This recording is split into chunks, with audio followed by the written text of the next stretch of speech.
Ethiopia in the early 1970s, a dramatic transformation was underway.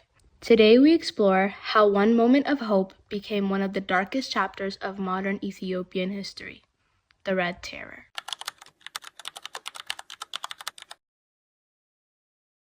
The roots of revolution in Ethiopia run deep. For decades, Ethiopia remained a largely feudal society.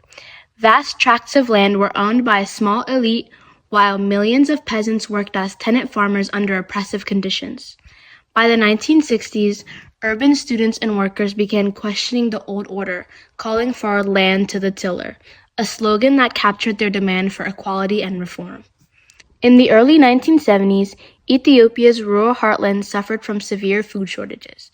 Meanwhile, in the cities, students, teachers, taxi drivers, and labor unions went on strike, demanding free education, agrarian reform, wage control, and pensions. The old system was under fire. Between 1972 and 1974, drought and famine in the northern provinces of Wollo and Tigray killed an estimated 200,000 people. The imperial government's slow and secretive response, while it continued to export grain abroad, fueled outrage. News footage of starving families circulated widely, turning public sympathy against the monarchy. By early 1974, strikes and demonstrations had spread across the nation. The army itself, frustrated with low pay and corruption, began to rebel.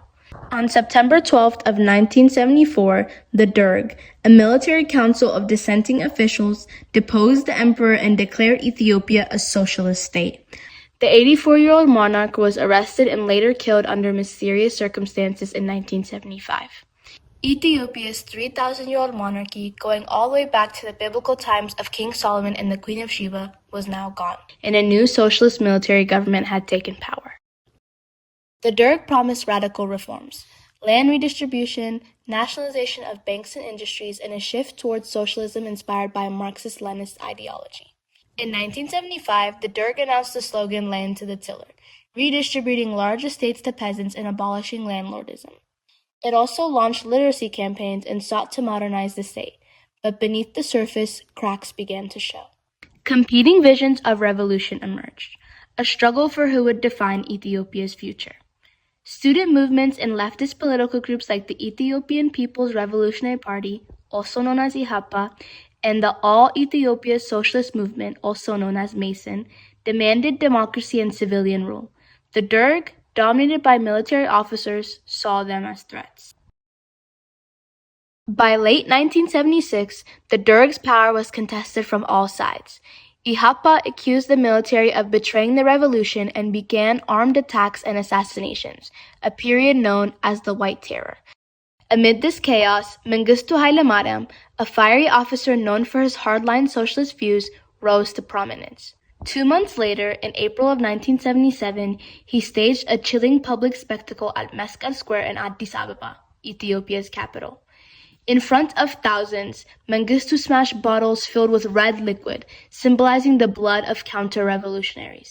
He declared, "We are doing what Lenin did. You cannot build socialism without Red Terror." Thus began one of the darkest chapters in Ethiopian history, the Red Terror, also known as the Qey Shibir in Amharic. Modeled after Lenin's own campaign in Russia, Mengistu's terror sought to cleanse society of all opposition. State-controlled militias and neighborhood committees known as qabeles were mobilized to identify and arrest suspected opponents. Members of IHAPA, Mason, students, intellectuals, and even ordinary citizens were targeted.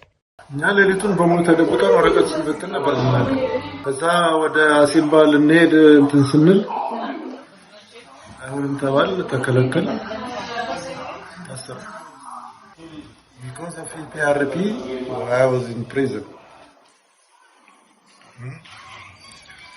I stayed there almost a year.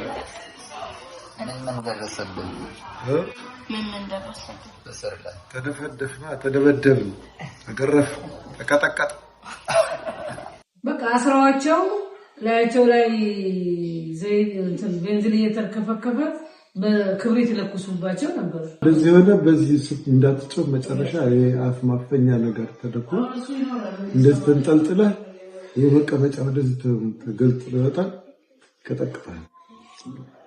ከዛ በኋላ ሲደክመው እዛው እንደተንጠለጠልክ አንተ ወጥቶ ይሄዳል። ብሬክ ምናምን።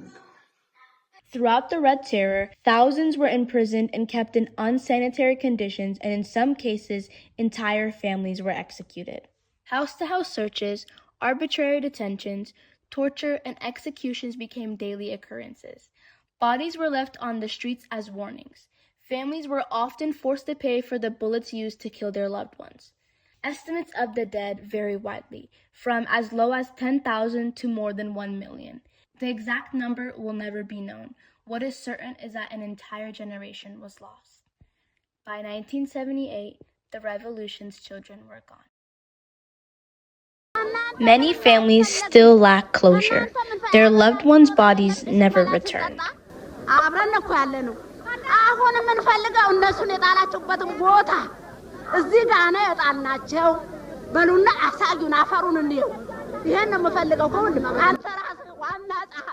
Although the Red Terror subsided by 1978, repression continued. The Derg declared victory over counter-revolutionaries, but Ethiopia soon faced new crises. In 1977, neighboring Somalia invaded the Ogaden Desert in eastern Ethiopia, sparking a brutal war. With support from the Soviet Union and Cuba, Ethiopia repelled the invasion. Meanwhile, the Derg's socialist economic policies disrupted production. Combined with drought and military spending, they led to chronic shortages. By the mid-1980s, Ethiopia was struck by a catastrophic famine. Between 1983 and 1985, more than 1 million people died from starvation and related diseases.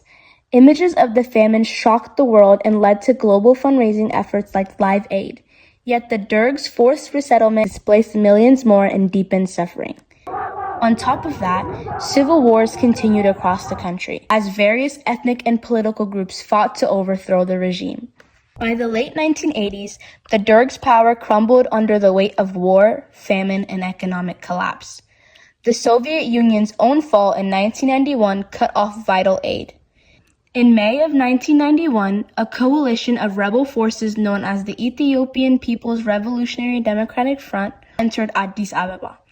Mengistu fled into exile in Zimbabwe as he was good friends with the president at the time, ending 17 years of military rule. Ethiopia began to rebuild. The new government promised democracy, federalism, and national reconciliation, but the scars of the Red Terror ran deep. In December of 2006, Ethiopian courts found 77 top Derg officials guilty of genocide and crimes against humanity. In 2007, Mengistu himself was convicted of genocide in absentia, though he still remains today in exile unrepentant in Zimbabwe. Been said that because of the Red Terror, the new government, Mengistu Haile Buhala, and Nasu, what did they do to make sure that doesn't happen again? Actually, they made it worse than what it was during the It was the worst one. So basically, then after the Derg, instead of fighting on what you believe, they started fighting on what your ethnic background is, which is the worst thing. In Ethiopia, remembrance became a form of reform. Schools began to teach about the Red Terror, and families continued to honor those lost. Today, the Red Terror's Martyrs Memorial Museum in Addis Ababa stands as a symbol of national memory. Inside, displays of skulls, bones, blood-stained clothing, and instruments of torture bear witness to the victims. Survivors share their stories to ensure history is never forgotten. Revolution, reaction, reform. Ethiopia's Red Terror remains both a warning and a call to remember, to reform, and to ensure that the past is never repeated. May we carry forward the memory of those lost and strive for reform that honors their lives.